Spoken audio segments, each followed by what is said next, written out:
And in 93, when I was sitting there at my desk as the division training officer, I made the decision to write this book, Psychic Warrior. I actually called it Comes the Watcher. I hate that title, Psychic Warrior. That was what St. Martin's Press assigned to me. Right, because it's the marketing piece, and it's like an instant credibility knock, right? It is, isn't it?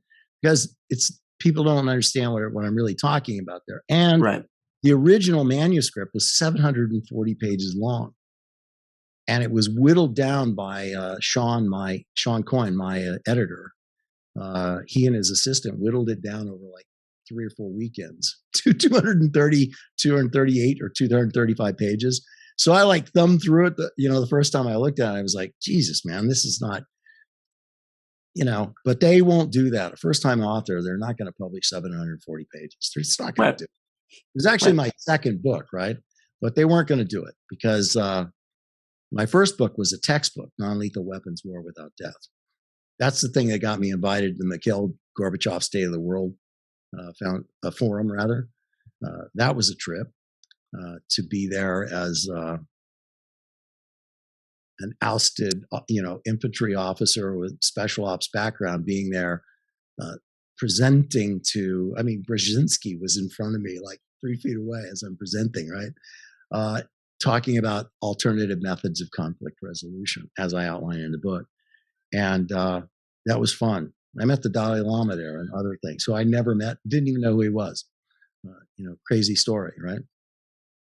That was a fun thing. But the Psychic Warrior got sculpted the way St. Martin's wanted to tell that story. And when I made that decision, I knew that there were going to be repercussions because I was exposing a classified military intelligence collection program, which I had said that I would never do. And so you have to be blunt, you could have gotten prison time for that. Like that was possible. Well, that was the intent. That was their intention to do that.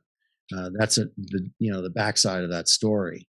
My guess is, I don't mean to cut you off, but my guess is part of the reason it went the way it went is by crushing you in putting you in prison. That's basically saying, yes, this program is so effective and works so well that we have to protect our secrets. So by kind of the route they seem to have gone with the CIA, which is kind of minimizing and ridiculing and that may have led to, I guess, lighter treatment. But I know there's more details and I'm glossing over it. But it didn't feel light. But, right. I knew that there would be blowback from this. I just knew there was. So I have to be very honest with the listeners. Why would I make that decision? I was an officer that was, headed for good things as an officer. I had an impeccable record up to that point. I had, done things that were just that most officers at my age and my, level of had never done. The special access programs I was in, the, things I was privy to. I was sent by the 82nd after I left the battalion. After I left the battalion, I was the XO and didn't command it for a very short time. I was sent to be the Force Com commander's aide, and so to interview for it. So I went to Atlanta to be interviewed by the Force Com commander to see if he wanted me as an aide.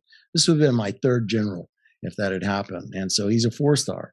And, he looks at me as a major and he looks at my thing. He looks at my folder. He goes back and forth, back and forth. He looks at me, he goes, Jesus, man. He goes, this is the most unusual career path of anybody that I have ever seen. And I know, what do you say to that? I went, yes, sir. It's been a lot of fun. But he didn't give me the job. He selected an aviator, which I was really happy that happened, to be honest with you.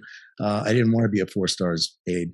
So I ended up back to the 82nd, and then I became the division training officer, and things began to unfold in that way. But when I was sitting there in 93 and I said, I'm going to write this, and I actually how it happened is an interesting part of the history of this, right? I got a phone call one day from Sandra Martin from Paraview Press from Paraview, Paraview Press, Paraview, anyway, in New York City. And she said, look, we are working on this book with Jim Marrs. Jim Marrs is the guy that wrote Crossfire, the plot that killed Kennedy. And he's like the Alien Agenda guy, right? Alien Agenda, yeah. Yeah. And I knew Jim Marrs. I had met him. And I met him several times. Actually, I had dinner with him twice and talked to him a little bit about the unit and stuff like that. But he had married up with Ed Dames, who was out of the unit now, or out of the Army. He was retired. So he kind of became Ed's principal source. I mean, I was still a battalion XO or doing other things, which I was pretty busy. So I get this phone call from Sandra Martin that says, hey, can you come to New York City? We're having a problem with the book. She goes, I don't want to talk about it over the phone, but I would like to see you in person. So I fly there. They pay to get me there. And I go into the offices of Paraview. And they go, read this manuscript that Jim's given us and tell us what you think. So I read this manuscript, and it is like, it's this fantasy thing that I know Jim Marrs doesn't write because I read Crossfire. And so I'm looking at that, and it's all fantasy centered around Ed.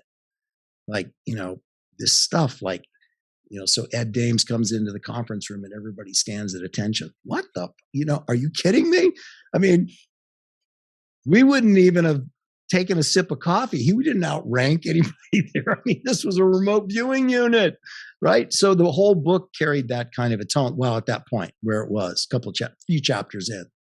And so I said, no, this is total fantasy. This won't work. And they went, we thought so. That all can't be. So they canceled it. They just outright said, we are not representing this book anymore. Which that devastated Jim. And I think on some level it connected a dot for him that I was the guy that did that. And I really wasn't. I just did what they asked me to do. And also for Ed Dames, he connected the dot that I was responsible for killing that book. And that is the point where friendship ended, it was over. And I didn't. All I did was read it and go, it's not correct. It's not true. These things didn't happen. And they just made that decision that they weren't going to contend with that anymore. So they felt like he was lying. And if what he said in that book is true, if he really said those things, he was lying. And so he had to wear that, and it canceled it.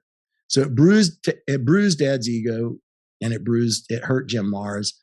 And so I was asked, weeks later, I was asked if I would write an introductory chapter. So, and they said, make it not this stuff, just talk about what it was like for you showing up and going through this unit until you got spit out on the other side.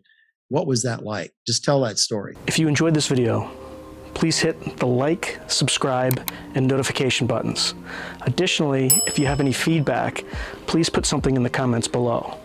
And lastly, if you want to watch the full episode of this clip, you can find it above. Thanks again for watching.